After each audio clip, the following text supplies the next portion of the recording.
Hola a todos, ¿cómo están el día de hoy? Espero que se encuentren muy bien. Yo muy feliz de estar con ustedes. Today we're going to talk about the main differences between ser and estar, what in English is to be. There is already a short video on our channel of 3 minutes. It was one of our first uploads. The reason we're doing a second video is because it was a very short video. Like I say, it was at the beginning, one of the first videos that we upload. And that video, we just tried to go very straightforward to the main points, but 3 minutes, it was maybe a bit too short. So in this video, we want to cover a lot more the differences between these two verbs. So if you have doubts or if you're not clear about when to use, ser, when to use estar, stay until the end of the video and you will clarify your doubts. So, are you ready? Let's see. We're gonna start first with ser. Verbo ser is a verb that is used for nationality, okay? So, if you want to express like where are you from or origin as well, okay, you're gonna use this verb. Ejemplo, soy de Lima. Soy de Lima, Perú. Soy peruana. Okay, so that's my origin. That's where I come from. So for that verb, for that reason, you're gonna use verbo ser. Okay. Also, if you wanted to say where are you living? For example, I live here in London, and people ask me, okay, they already know I'm Peruvian, but where are you from? Meaning like which area? I can say soy del este de Londres. It will be okay as well to use ser in that context. Okay. Another use for ser is to say your name. I know that the way is like me llamo Maria, like my name is, but you can say as well like soy Maria. Hola, soy Maria.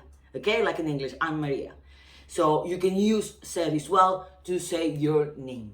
Okay. Another use is for profession or occupation. Okay, so soy profesora, o example, soy ingeniera, soy doctora, soy cocinera, or your occupation, soy estudiante, soy ama de casa. Okay, so for all these sense, you can use as well verbo ser. Another important use of ser is description. Description of things and description of people. To describe permanent characteristic of things and people. Okay? For example, el bolígrafo, el bolio, la pluma o el lapicero, oh my god, so many words for this one, is verde. Okay? That's the color of the pen. Okay? So I describing, then the pen is green. Okay? It's verde. Okay? So it's a permanent characteristic.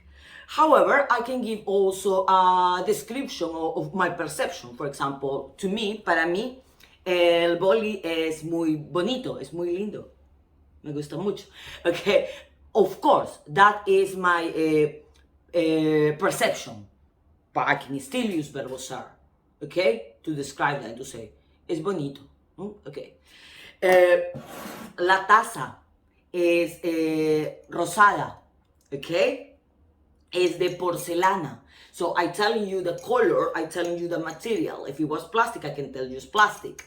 Okay, so the permanent characteristic of the cup. However, again, I can tell you my emotional perception about the cup. Then it's like, it's cute, it's bonita, it's linda.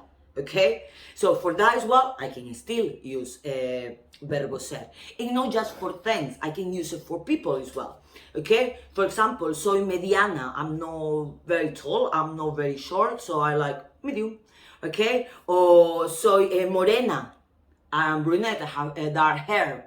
Okay, so that is a permanent characteristic of me, permanent description of me. Again, it can go to something, the perception of people. If people can think, oh, María es graciosa, María es simpática, María es bonita, es fea. Okay, it's your perception of people, but you can still use verbo ser. Okay, to tell your opinion in that context about the people or things. Another important use of ser is for date and time. Date like, ¿qué día es hoy? Hoy es 8 de noviembre. Okay, I don't know when I'm gonna put the video, but today is 8 de noviembre del 2022. So that's the date. Now, the time. María, ¿qué hora es? Son las... cuarto para las 4. Okay, cuarto para las 4. Actually, I have a video on the channel just last week. We just did a video about time. So if you're not sure about time, just go and watch it. Okay, so you can use it for date and time. Okay, that is more or less like the main uses of verbo ser. Of course, it's a lot more, but they are like the key uses. One thing about verbo ser, then probably I don't know if you studied about that before, and probably you're wondering why she's not mention it. Then it's always something that does not change. I'm gonna go by the end of the video and talk about that. For now, these are the main key points of ser. Let's move to estar. With estar, estar is a verb. Then when you think about it, just try to put always in your head. Location, location, location. Location all the way. Location as this cup, like mi taza, está sobre el escritorio. It's on the desk, okay? So, the location of my cup, something so simple as that. O mis gafas están sobre la mesa, sobre el escritorio. Again, something so simple as something that is around me. Or, for example, Australia está en Oceanía. Okay? So, it's location all that way. Okay? So, ¿dónde está Buenos Aires? Buenos Aires está en Argentina. Okay? So, location. That is the main use, okay, of verbo estar.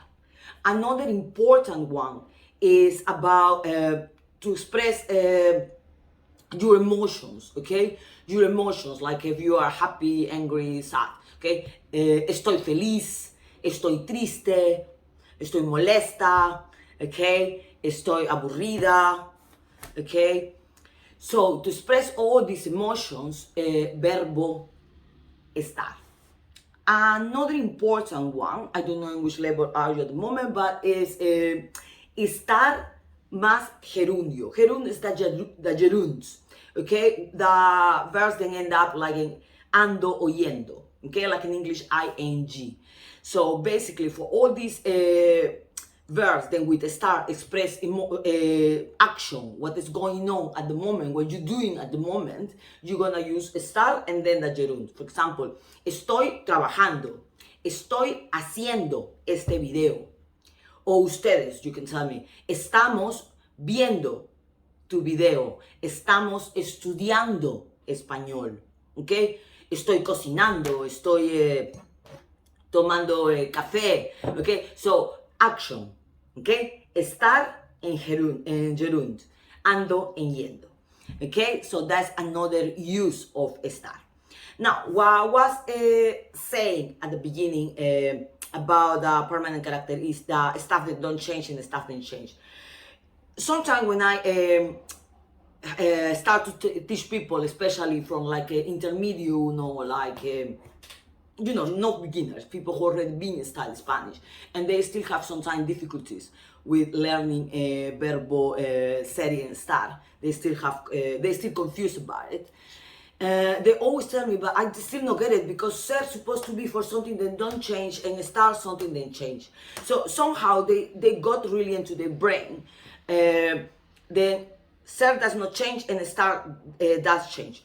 What? Okay, in a way it's true. In a way it's true, but don't try to put that as a main rule when you're learning about these two ways of verbs to be. Why? Try to understand the uses of each of the verbs. Try to understand why you're gonna use, when you use ser and when you use estar, instead of just saying ser don't change, estar change. Why? For example, I have sometimes a lot of female students, and most of the time, you know, women, we change the color of our hair, okay? So they tend to tell me, Maria, but you know, tomorrow, what if you decide to be blonde? Okay, if you decide to color your hair to be blonde. Okay, now you're using ser, saying that you are morena, que eres morena. because that's the color of your hair today. But tomorrow, if you decide to be blonde, what? You're gonna use Estar? No, I'm gonna still use ser. Because although my hair will be changed, tomorrow if I'm blonde, don't be scared, I won't change to blonde. It won't go with me. Okay, anyway, go back. If I change to blonde tomorrow, that will be part of me. It will be my characteristic of that time. Okay, at the time when I change into blonde, I will be blonde then. Sería rubia. Okay, so that will be my characteristic at that time. So it's not that strict. It's more. It's not strict. It's more than just they don't change and this change. That's why I always say try to understand when you use it, why you use it, and instead of just putting in your mind this don't change and this change. Okay, so you see, and like this case, many others, like the typical one of like eres bueno or estás bueno. Eres bueno is like if you are a good person. When you use with verb ser, it's the characteristic of the person, you know? It's a good person, it's nice, you know, it's kind.